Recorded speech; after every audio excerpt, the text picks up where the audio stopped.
और चलिए रुक करते हैं इस वक्त की बड़ी खबर के साथ। 1 अप्रैल से देश में होंगे कई बड़े बदलाव। तो नया इनकम टैक्स एक्ट 2025 लागू हो जाएगा। एटीएम, यूपीआई और बैंकिंग के नियम भी और सख्त होते हुए दिखाई देंगे। रेलवे टिकट कैंसिलेशन नियम में बड़े बदलाव होंगे।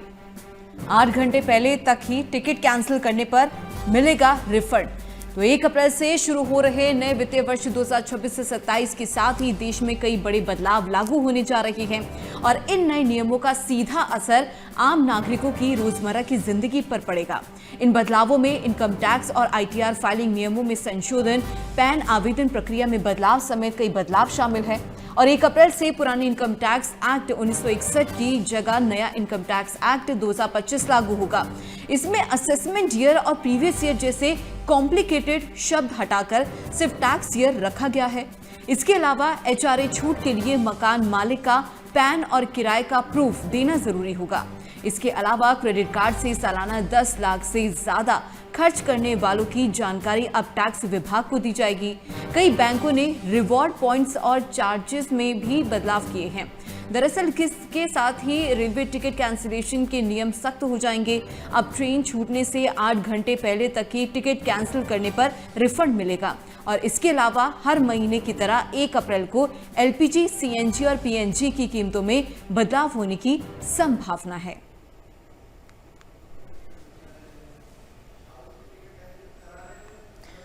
और इसी खबर पर ज्यादा जानकारी के लिए प्रॉक्स चौधरी हमारे साथ जुड़ गए हैं। प्रॉक्स चौधरी, जैसे कि हम देख पा रहे हैं कि कल से यानी कि 1 अप्रैल से नए बदलाव होने जा रहे हैं। क्या कुछ बड़े बदलाव होंगे, विस्तार से इनको बताइएगा और किस तरीके से आम नागरिकों पर इसका असर पड़ेगा?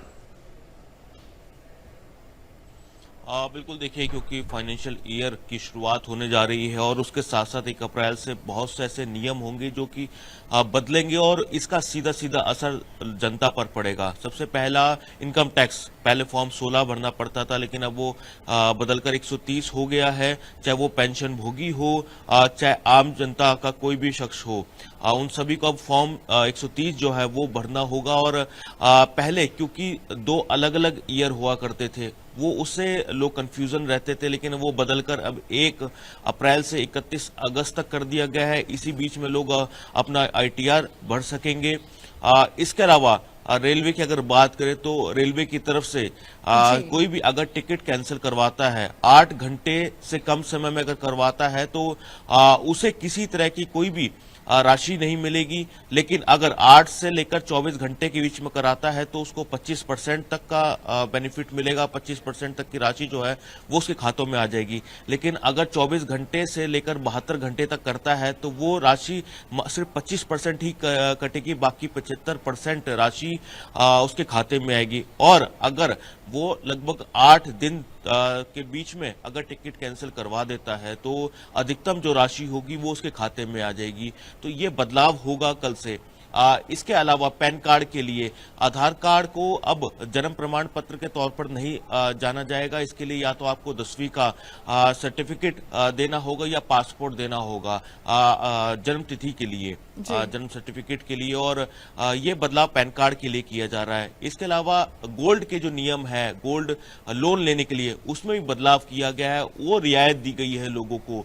और उसके अंदर गोल्ड लेने के लिए जो आपको न्यूनतम राशि देनी होती थी, जो गोल्ड जमा करना होता था, उसमें बदलाव करके 75 से 85 कर दिया गया है। तो ऐसे कई बड़े बदलाव किए गए हैं जो कि डायरेक्ट लोगों पर जो दिनचर्या है उस पर प्रभावित करेगा। और आज की अगर हम बात करें, क्योंकि आज भी एक बड़ा फैसला लिया गया है, क्योंकि आज सरकारी छुट्टी है, लेकिन आज भी बैंक खुले रहेंगे क्योंकि फाइनेंशियल ईयर की क्लोजिंग है। और कल जो नए बदलाव होने वाले हैं उसको लेकर कई तरह की तैयारियां जो है वो की जा रही है।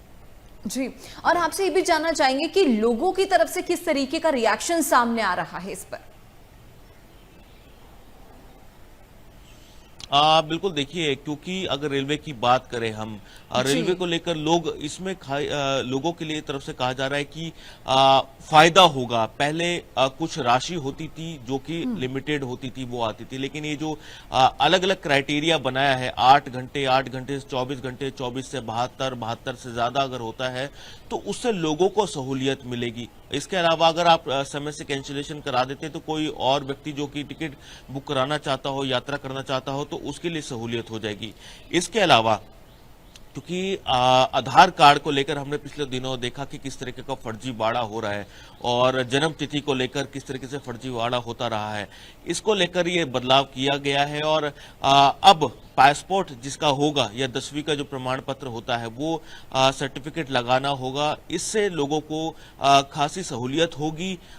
इसके साथ साथ गोल्ड लोन की, जैसे कि मैंने बात करी, गोल्ड लोन कोई भी लेता है तो उसको एक संख्या निर्धारित की जाती है कि 75% तक का ही मिल पाएगा, लेकिन वो अब बढ़ा दी गई है। अगर आप कोई गोल्ड जमा करते हैं तो पहले अगर 100 रुपए अगर हम एग्जाम्पल के तौर पर राशि लेते हैं तो उसका 75 रुपए ही मिलता था, लेकिन अब वो 85% मिल पाएगा। तो ये लोगों को रियायत मिलने वाली है, जिससे लोगों की जेबों पर जो असर है वो थोड़ा सा कम होगा। जी, और जो लोग नौकरी करते हैं और उनके लिए ये बदलाव किस तरीके से देख पा रहे हैं? क्या ये उनके लिए राहत भरी खबर है या फिर थोड़ी मुश्किलें उन्हें हो सकती हैं आने वाले समय में? आईटीआर के लिए, जैसे कि मैंने बताया कि आईटीआर सबसे ज्यादा लोगों को अंदर कंफ्यूजन रहती है कि फाइनेंशियल ईयर क्लोज हो रहा है, कब उनको जमा करना है, आईटीआर कब रिटर्न कब भरना है। तो 2 अलग अलग तारीखें होती थी, लेकिन अब आईटीआर के लिए भी एक ही समय निर्धारित कर दिया गया है। 1 अप्रैल से लेकर 31 अगस्त तक इसी बीच में आप अपना आईटीआर फाइल कर सकते हैं। क्योंकि पहले अलग अलग तारीखें तय की जाती थी, लोग को कंफ्यूज रहते थे कि आखिर कब जमा करना है। तो ऐसे में अब जो फैसला लिया गया है कि आप 1 अप्रैल से लेकर 31 अगस्त तक जो समय रहेगा, इस बीच में अपना आईटीआर जमा कर सकेंगे। और इसके अलावा और कई ऐसे फैसले हैं जो कि जिनमें बदलाव किया गया है। जैसे मैंने पैन कार्ड के लिए भी बताया कि पैन कार्ड जो लोग बनवाना चाहते हैं उसके लिए आधार कार्ड मान्य नहीं होगा जन्म प्रमाण पत्र के तौर पर। उसके लिए आपको या तो अपना पासपोर्ट जमा कराना होगा या 10वीं का प्रमाण पत्र देना होगा। तो सीधे सीधे कई लोगों के जीवन जो चर्या है उसके अंदर बदलाव देखने को मिलेगा कल से।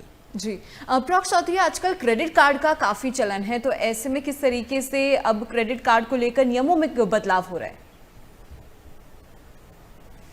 बिल्कुल, देखिए, क्रेडिट कार्ड को लेकर भी बदलाव किया गया है। छोटे छोटा गांव हो या बड़ा शहर हो, क्रेडिट कार्ड का इस्तेमाल करते हैं, लेकिन अब इसके लिए आपको बैंक को जानकारी देनी होगी। आईटीआर जो इनकम टैक्स होता है उसको जानकारी देनी होगी, चाहे वो 10 लाख की तक की जो सीमा है वो निर्धारित कर दी गई है। और अगर आप उसके ऊपर के ट्रांजैक्शन करते हैं तो एक आपको उसके बारे में जानकारी देनी होगी इनकम टैक्स विभाग को कि कितना टैक्स कटा है। इसके अलावा फास्टैग को लेकर भी बदलाव किया गया है। पहले जो मंथली पास बनता था 3000 रुपए का, वो अब बढ़ाकर 3075 कर दिया गया है। इसमें थोड़ी सी जेबों पर जो असर है वो लोगों को जरूर पड़ेगा। 75 रुपए बढ़ा दिए गए हैं, लेकिन जिस तरीके से टोल की जो समय दी गई थी कि आप या तो इतना टोल क्रॉस कर सकते हैं या जो आपकी 3000 की लिमिट है वो हो सकती है, उसमें 75 रुपए की बढ़ोतरी की गई है। जी, चलिए, बहुत बहुत धन्यवाद प्रॉक चौधरी इस तमाम जानकारी को यहाँ पर साझा करने के लिए। तो जैसे कि हमारे सहयोगी ने विस्तार पूर्वक जानकारी दी कि आखिरकार कल से कौन कौन से बदलाव होंगे और इसका असर आम नागरिकों पर किस तरह पड़ता हुआ नजर आएगा।